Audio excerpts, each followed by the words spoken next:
Good morning, all of you. My name is Bhatia, and this is the class of BHIC 134. And we are going to cover in this class our Unit 9 of BHIC 134. As you have seen on the screen, the Unit 9, and that is connected to social religious movements. And what about the centuries? We are talking about 18th and 19th century.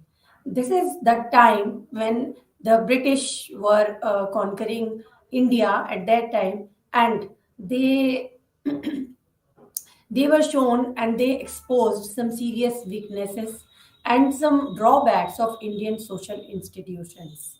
And these type of things we are going to discuss in this class.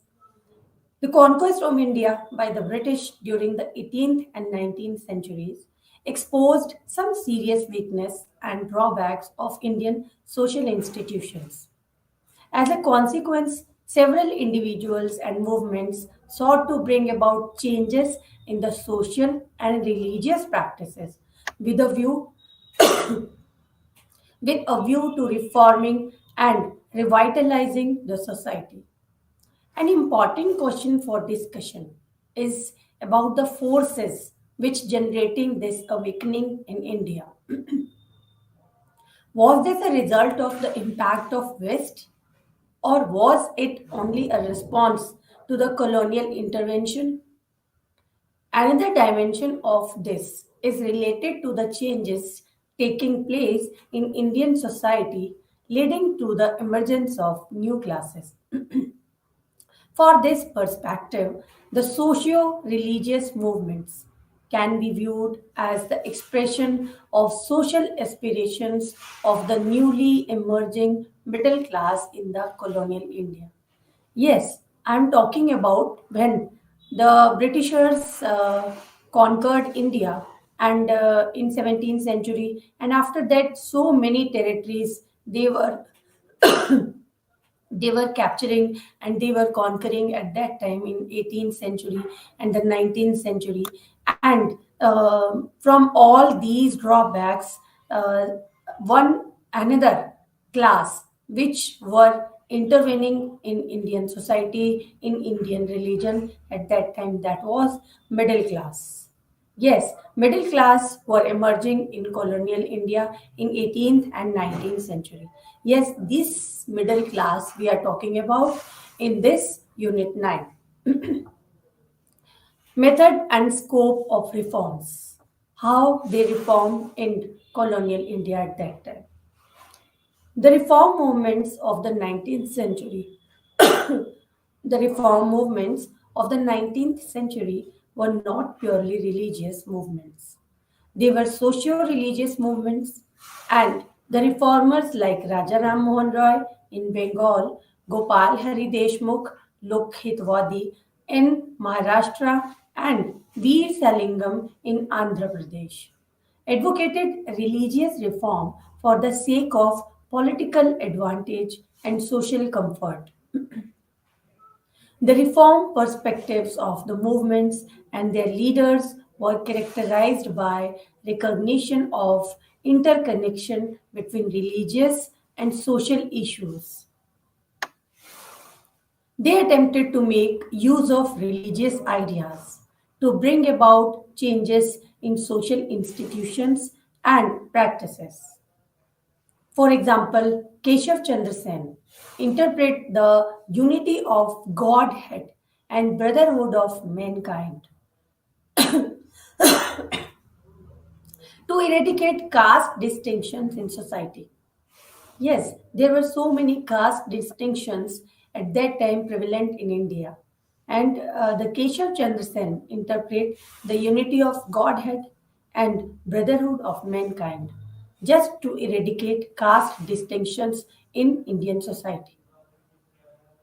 The major social problems which came within the purview of the reform movements were that were emancipation of women in which sati, infanticide, child and widow marriage were taken up.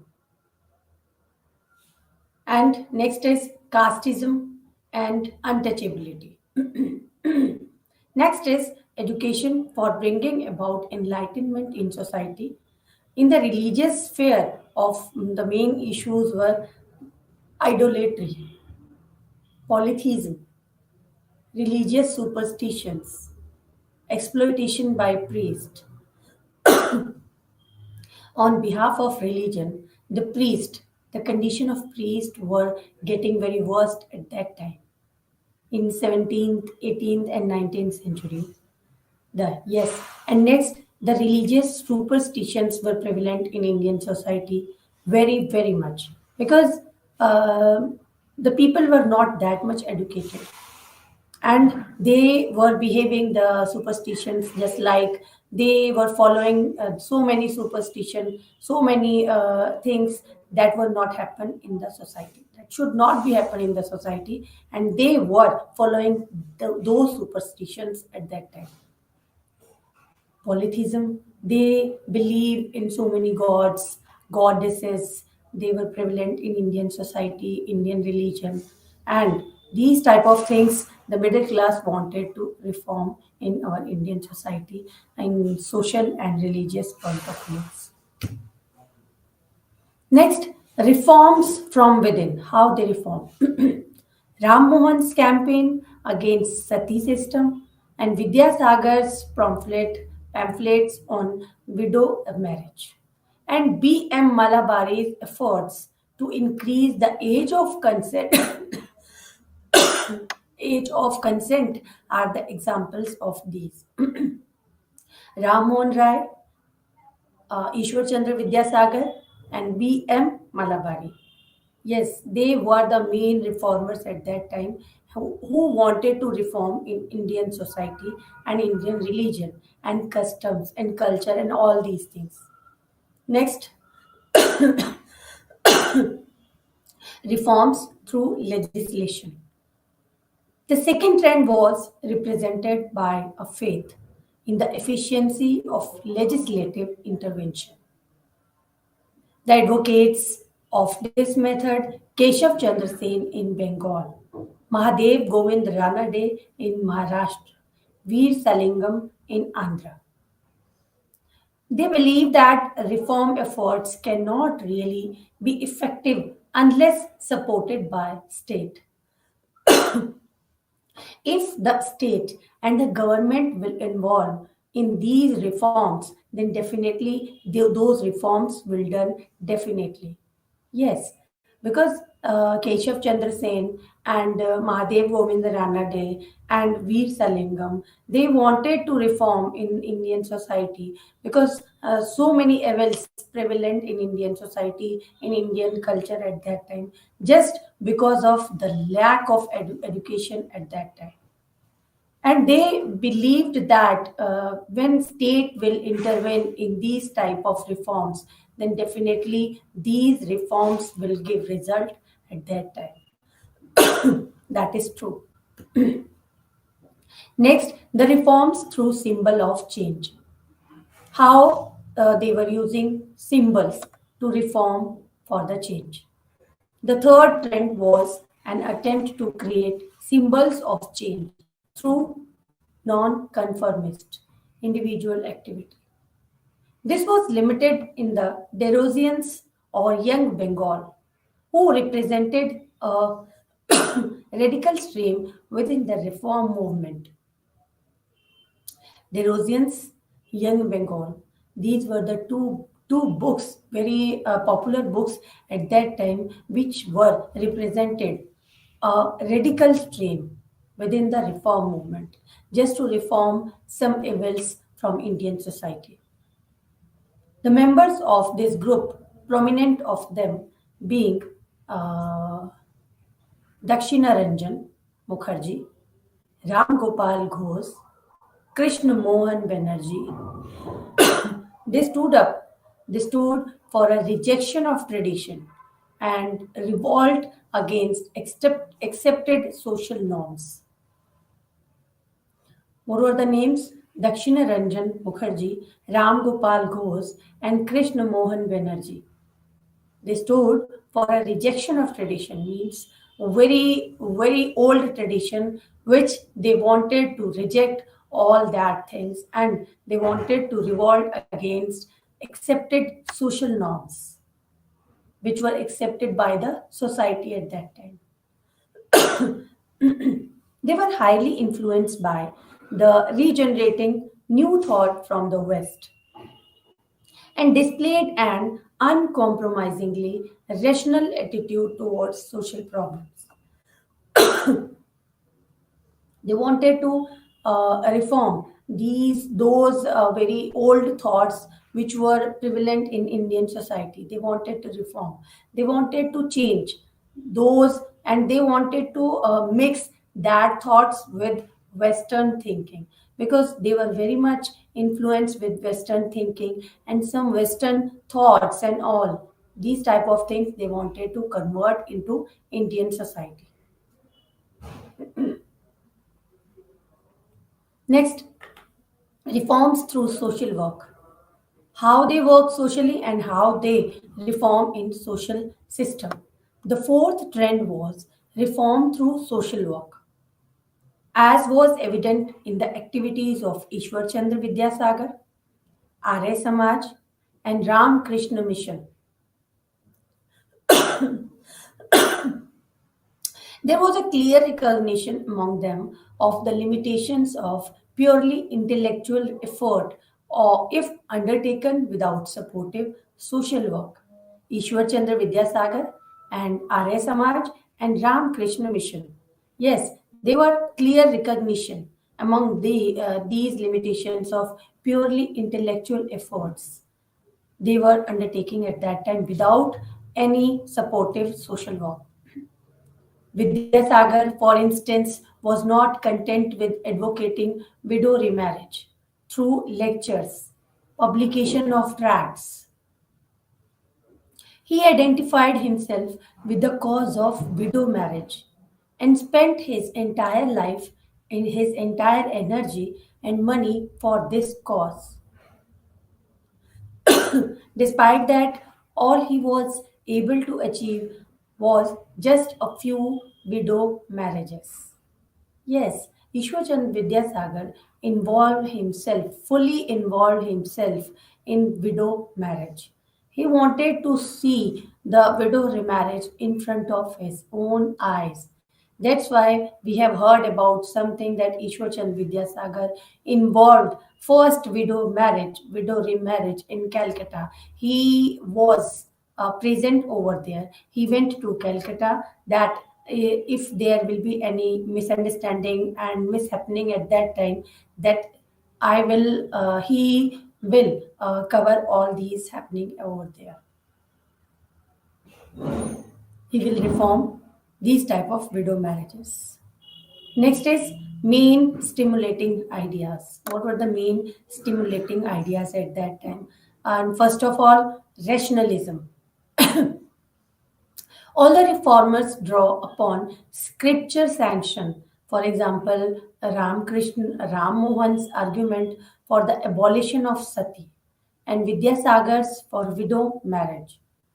These were the social reforms were not always subjected to religious considerations. A rational and secular outlook was very much evident in positive and alternative to the then prevalent social practices. In advocating widow marriage and opposing polygamy and child marriage, Akshay Kumar was least concerned with searching for any religious sanction or finding out whether they existed in the past. His arguments were mainly based on their noticeable effects on society. Instead of depending on the scriptures, he cited medical opinion against child marriage. Yes, they wanted to reform all these social evils from the society. And they did not want to connect those evils from religious issues. They wanted to improve the condition of the society at that time because Raja Ram Mohan Roy had seen his own what we can say his own one of his relative. was getting sati at that time. And then he saw very clearly that how she was crying, how she was captured with other people, and she was getting towards the funeral pyre of her husband. She was not liking at that time that she should be sati at that time, but forcefully she was getting towards the funeral pyre of her husband.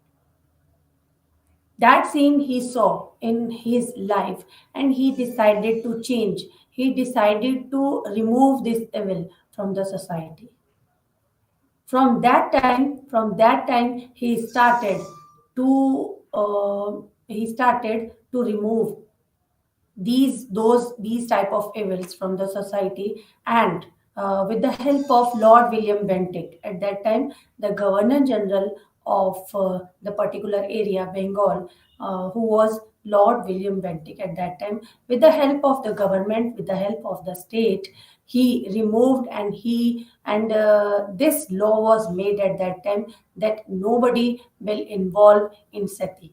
If somebody or anybody will be seen in getting sati or involved in these type of activities, he or she will be arrested at that time. That is the law made by Lord William Bentinck at that time with the help of Rajaram Mohan Roy, both of them.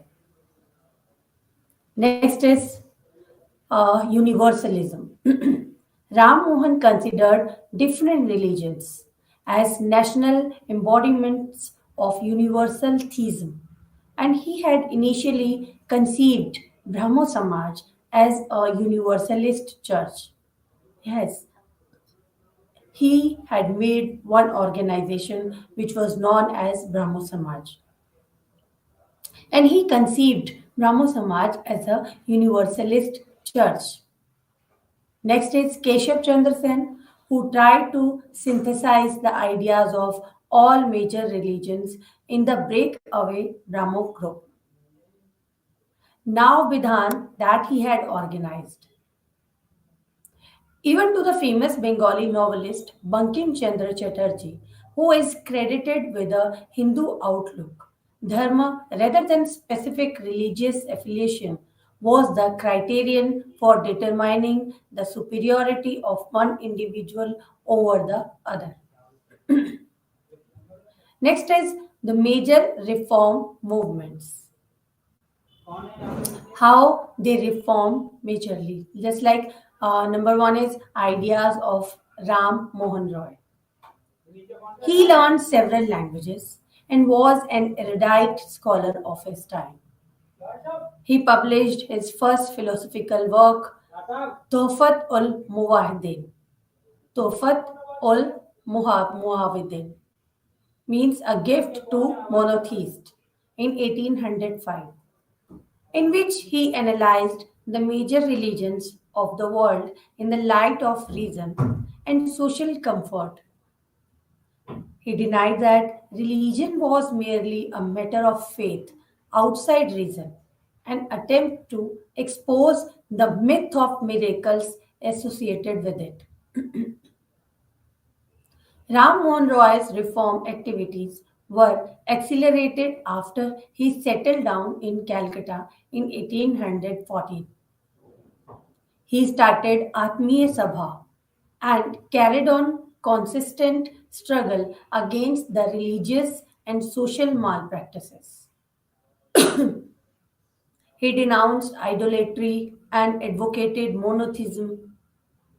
He blamed the Brahman priest for perpetuating religious evils by keeping people ignorant about the true teachings of indigenous scriptures. To educate the people, he published the Bengali translation of some of the scriptures and profusely wrote in defense of monotheism. His translations into the writings in the vernacular promoting the growth of Bengali language. Next is in 1828. Yes, we are going to discuss one thing. means what was the difference between monotheism and polytheism?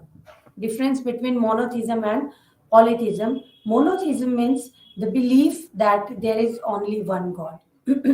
Mono means one God. And polytheism, the person, the people who believe in so many gods and goddesses. That is polytheism. And Ram Mohan Roy was talking about monotheism. To educate the people, he published the Bengali translation of some of the scriptures and profusely wrote in defense of monotheism.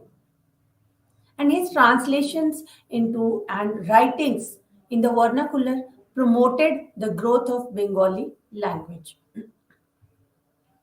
In 1828, he established a new society that is known as Brahmo Samaj, which later came to be known as Brahmo Samaj, Brahmo Sabha, and after that Brahmo Samaj. His primary purpose was to rid Hinduism of its evils and to preach monotheism. It incorporated the best teachings of other religions and act as a powerful platform for the advocacy of humanism, monotheism, social regeneration. Yes, he wanted to involve the society into humanism, monotheism, and social regeneration. His goal was the fusion of the best in the East and the West. Ram Mohan took up not only social and religious problems but also political and economic issues of the time. He stood for the Indianization of services, Indianization of the services, trial by jury, separation of powers between executive and judiciary, freedom of the press, judicial equality between Indians and the Europeans. He criticized the Jamidari system for its oppressive practices. Yes, he wanted to reform. He wanted to improve the condition of all these things which is going to shown on the screen. Just like in executive, in judiciary, in freedom of press, in judicial equality between Indians and Europeans, and he was criticized the Jamidari system for its oppressive practices. Yes, we have discussed earlier. Next is Devendranath and Keshav Chandra Sen. Devendranath Tagore, who was father of Rabindranath Tagore, again put life into it. How? In 1839, he established the Tattva Bodhini Sabha to carry on Raja Ram Mohan Roy's ideals independent of Brahm Samaj. It aimed at counteracting the rapid progress of Christianity in India and advocated the development of Vedantism. Under the aegis of Tattva Bodhini Sabha, emphasized on indigenous language, culture became much more pronounced. Bengali texts in all subjects were published, and Tattva Bodhini Press was established. And in 1843, the Tattva Bodhini Patrika, a journal of the organization, was started for the propagation of ideas. Debendranath Tagore became a Brahmo in 1843 and he reorganized the Brahmo Samaj in the same year. Next is Ishwar Chandra Vidyasagar and Swami Vivekananda. Have you heard about these two names? A very famous, a very popular names are these. Yes. A great of Sanskrit scholar Vidyasagar became the principal of Sanskrit College in 1851. He introduced the study of Western thought in Sanskrit College and opened its gates to non Brahmin students also. He wrote a Bengali primer and helped evolve a distinct modern purpose prose style in Bengali. His great contribution, however, lay in the field of female emancipation. Widow marriage was a specific social issue he devoted his entire life to. His agitation for legalizing the remarriage of widows fetched support of enlightened sections from various parts of the country, and finally, such a law was enacted. Under the supervision of Vidyasagar, the first legal Hindu widow marriage among the upper caste in India was celebrated in 1856. Through his endeavors, nearly 25 widow marriages were solemnized between 1855 and 1860. The last of the great thinkers of 19th century Bengal who created a stir in Hindu society was Narendranath Dutt, known as Swami Vivekananda. His guru or spiritual preceptor was Ram Krishna Paramhans. Ram Krishna stressed universalism in religions, denounced religious particularism. His primary concern remained with religious salvation and not social salvation. His message was popularized inside and outside India by his famous disciple Swami Vivekananda. Vivekananda condemned the caste system and people's obsession with rituals and superstitions.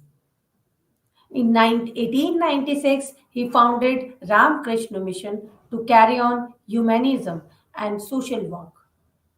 The main motto of the mission was to provide social service to the people, and it carried on its mission by opening schools, hospitals, orphanages, libraries, etc. in different parts of country.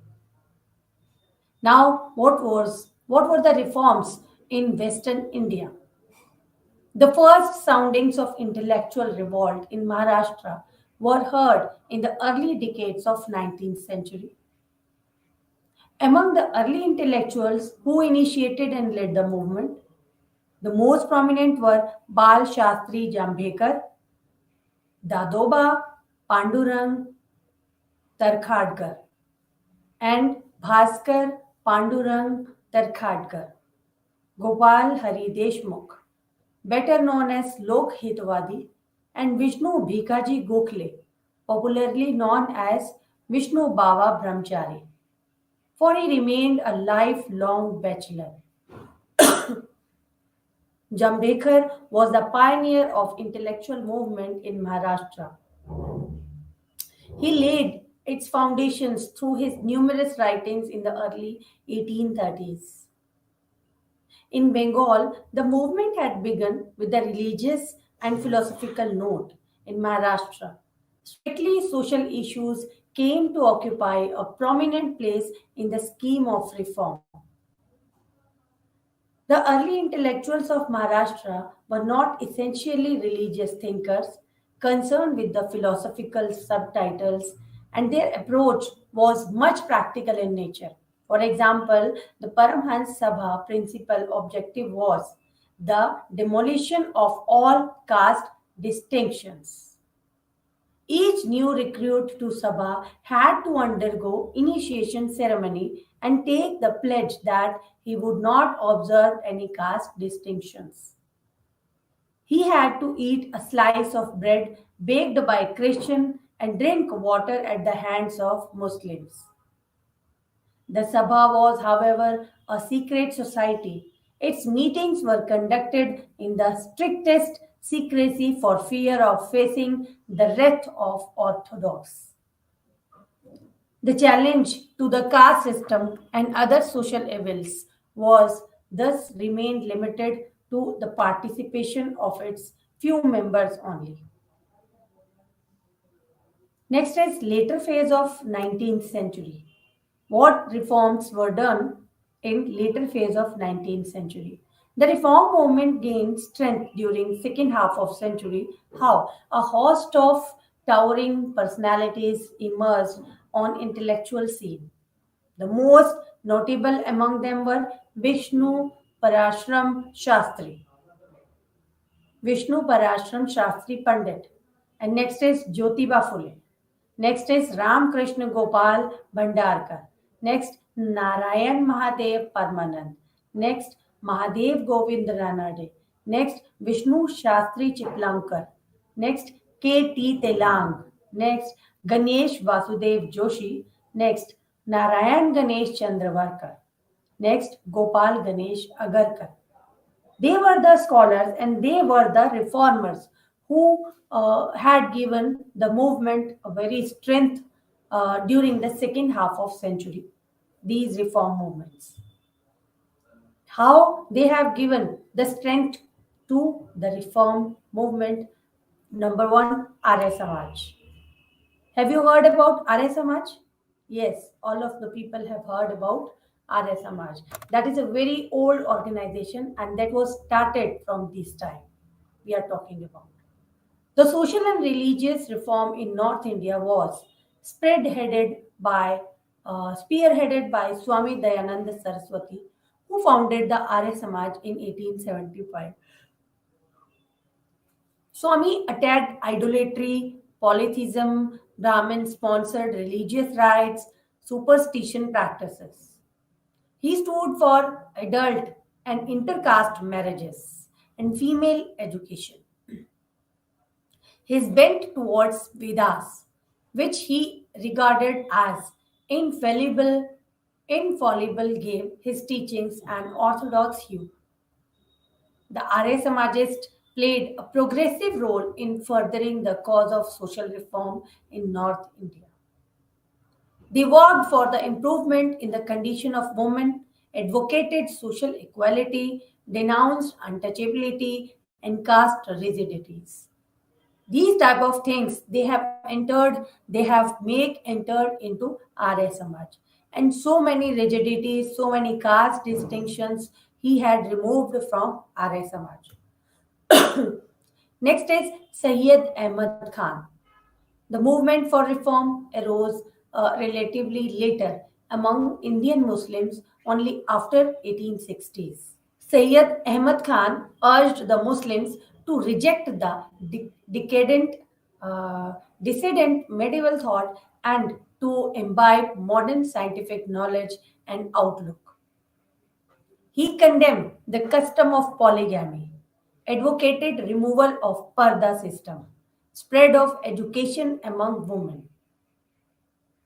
He taught tolerance and urged the people to develop rational outlook and freedom of thought.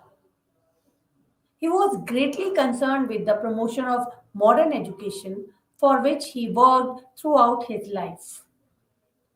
In 1875, he founded the Mohammedan Anglo-Oriental College in Aligarh for the spread of Western education. Later, this developed into Aligarh Muslim University. Yes, it was developed just like Aligarh Muslim University after so many times. Next was Veer Salingam, and he had done some reform works in South India. Veer Salingam and reform in South India. Veer Salingam was born in a poor family, and by profession he was a school teacher for the major part of his life. Prolific in writing, he produced a large number of tracts and he produced pamphlets on social reform in Telugu language. Hence, he is claimed to be the father of modern Telugu prose literature. Modern Telugu prose literature. He was known as the father of modern Telugu prose literature, and his missionary zeal on issues like remarriage of widows, female education, and for the upliftment of women and removal of social vices, social illnesses made him the father figure of later generation of Andhra social reformers. Yes, this was done by Veer Salingam in South India. Next is significance of reform movements. How the reformers signify their reform movement. The urge to improve the condition of women was not purely humanitarian. It was a part of the quest to bring about the progress of society. Keshav Chandra Sen had voiced this concern. How he has said, no country on earth ever made sufficient progress in civilization whose females were sunk in ignorance. If the females were sunk in ignorance, then no country on the earth can be progress in civilization. An attempt to change the then prevalent values of society is evident in all these movements. Next है weaknesses and the limitations of these things. With the exception of Arya Samaj and the lower caste movements, which had a broader influence, on the whole, the reform movements were limited to upper caste and classes. For instance, the Brahmo Samaj in Bengal was concerned with the problems of Bhadralok and the Aligarh movement with those of Muslim upper class. The masses generally remain unaffected. Another limitation lay in reformers' perception of the nature of the British rule and its role towards India. They believed quite erroneously that the British rule was God sent and that would lead India to the path of modernity. Although they perceived the socio religious aspects of Indian society very accurately, its political aspect, that is of a basically exploitative British rule, was missed by the reformers. Next, we are talking about, yes, how we sum up these all things. Just first of all, before covering this page, we need to we need to summarize all these things just like.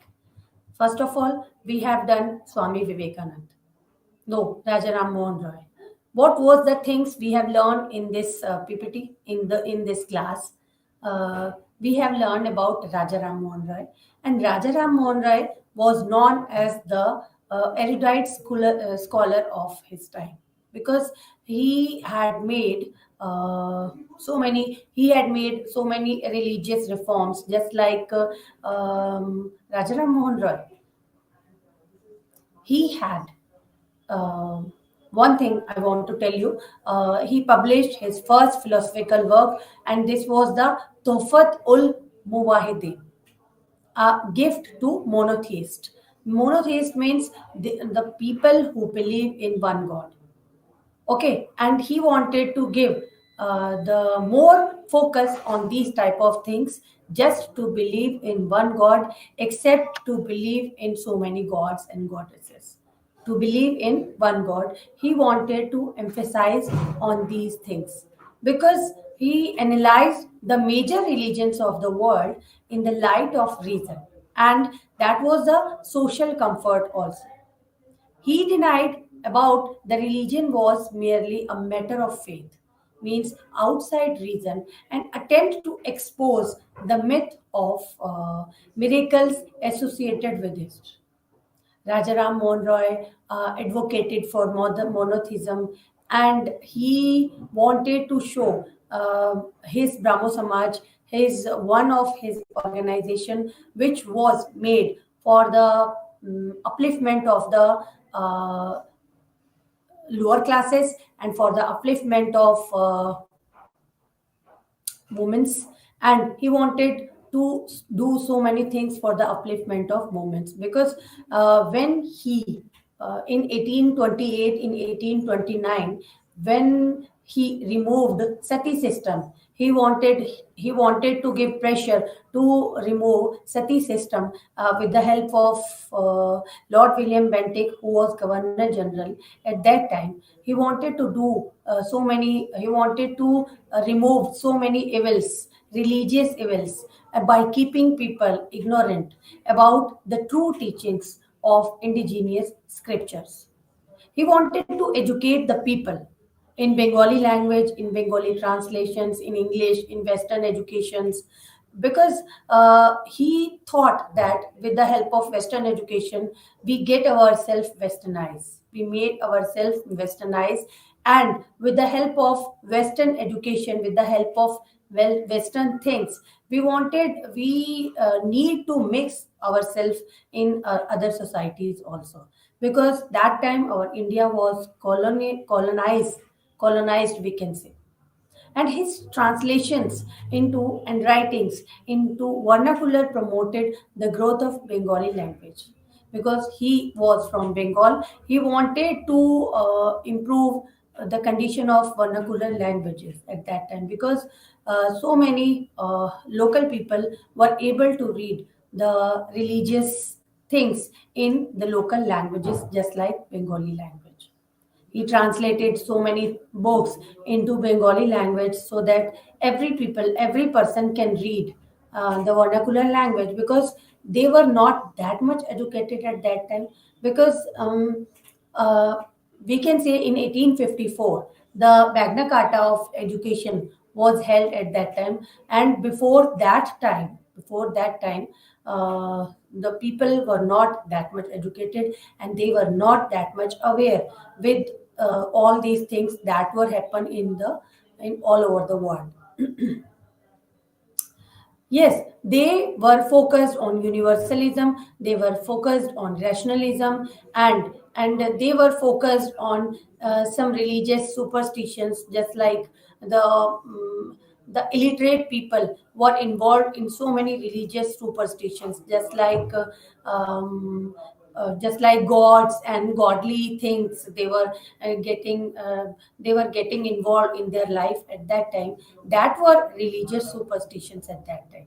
They were very much followed by those religious superstitions. Just to remove those religious superstitions, they wanted to educate the people and to spread the education among them. Next, the reform within how the Rajaram Mohan Rai and how Ishwar Chand Vidyasagar and how B.M. Malabari, they have given their efforts to increase the age of consent are the examples of these. Just like Ishwar Chand Vidyasagar, he himself involved in Widow Remarriage Act. Okay, and Ram Mohan Roy, he was against the sati. That was very bad evil at that time, and so many things they had added in their legislation, just like they had made the laws and all to remove the evils from the society, so that nobody, because the people of that area, the people of that particular time, they were not that much educated. If we will say that this evil is not good for you, and they will leave that evil, no, this was not done at that time, because so many years they spent in their illiteracy, in their bad faith into all that evils at that time. So they need to make the law, and the law was enacted at that time. Only after that things, the people will follow all that things. We should not follow the sati system. We should not follow the condition of widows were not that time good at that time. That's why the advocates of this method, just like Keshav Chandra Sen in Bengal and Mahadev Govind Ranade in Maharashtra and Veer Salingam in Andhra, they believed that the reform efforts cannot really be effective unless supported by the state. When the government will involve in these type of reforms, only then the people will follow these activities, just to not to follow that evils at that time. They realized that what was the symbol of changes. Yes, so many writers, so many scholars, and so many reformers had given their publishing work, just like Young Bengal is the best example. Derosians is also the example of that particular time, because these things represented the radical stream within the reform movement, how they reform in radically way. The members of this group, prominent of them being Dakshina Ranjan Mukherjee and Ram Gopal Ghosh and Krishna Mohan Banerjee, they stood for a rejection of tradition. They wanted to reject the tradition at that time, because which tradition the people were following at that time, that was not uh, the very good to accept all that things, and they wanted to revolt against accepted social norms. The people had accepted so many social norms. They wanted to revolt against them. They wanted to reject that, because so many years the people were following those reforms, those norms, and how they changed their norms very easily. So they had done a lot of efforts, and they were highly influenced by the regenerating new thought from the West.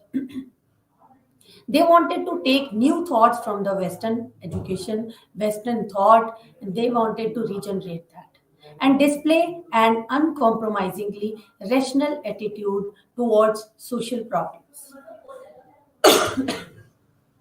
Through social work, how they reform, they wanted to reform in the society through social work.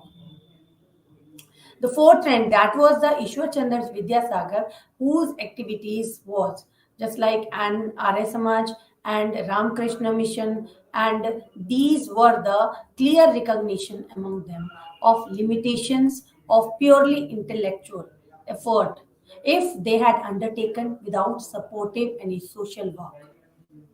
And the Vidyasagar, for instance, was not content with advocating widow remarriage through lectures and publication of texts.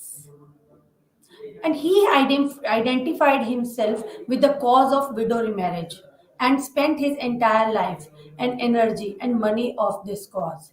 Have you heard about Jyotiba Phule?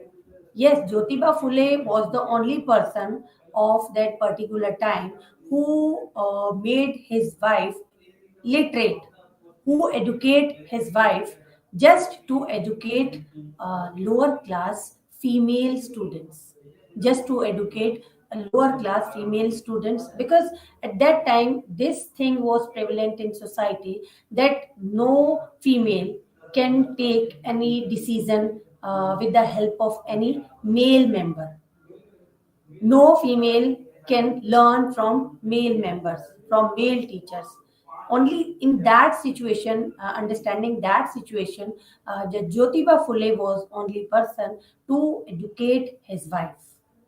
Just if she will educated, she will be educated, and she can educate all the lower class people's female students. Yes, she can educate them, only that thing. This was the biggest example we can take for the education, for the spread of education by these reformers,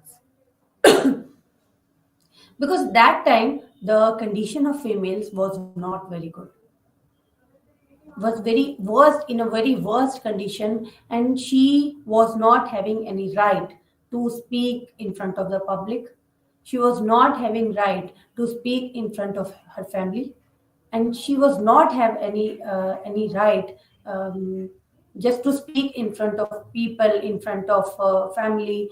And she had not any property rights and all, and she was not having right to speak in front of the public, just to take decision in their family matters and in their society matters, and she was not having right, because of all these things. The reformers wanted to reform all these things to improve the condition of the female candidates at that time.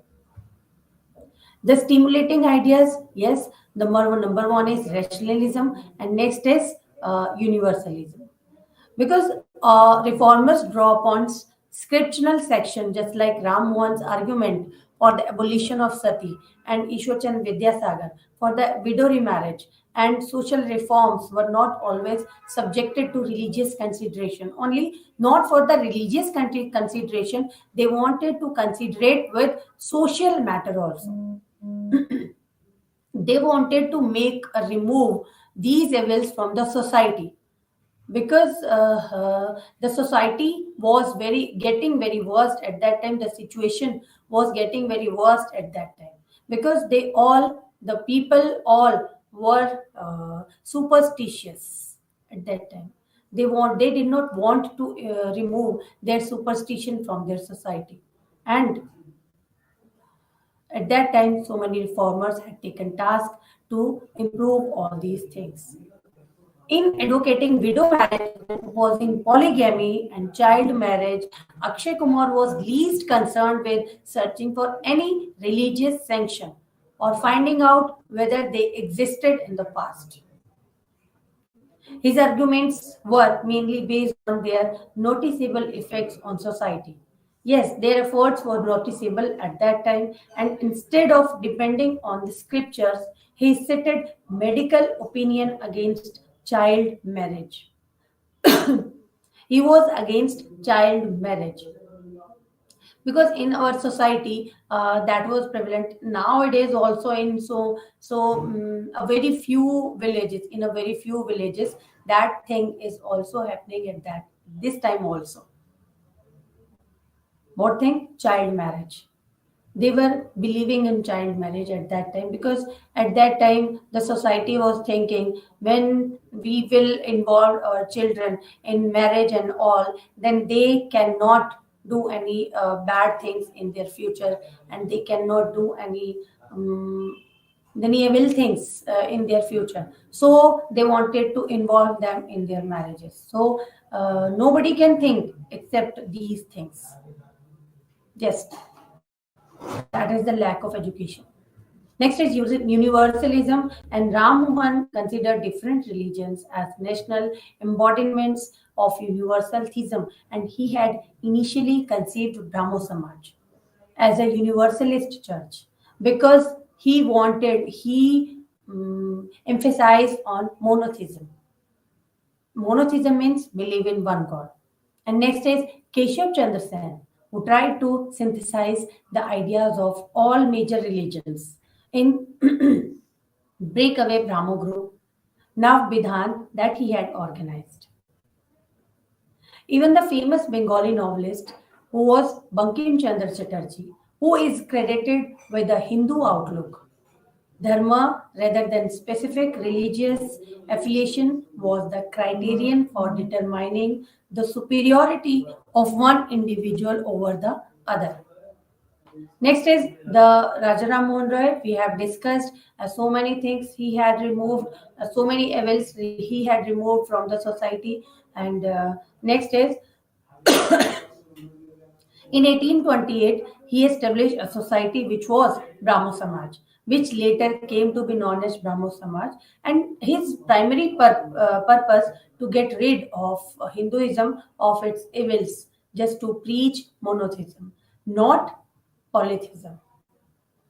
With the help of Brahmo Samaj, Rajaram Mohan Roy involved the society to monotheism, and it incorporated the best teachings of other religions and acted as powerful platform for the advocacy of humanism, monotheism, social regeneration. And his goal was the fusion of the best in the east and the west.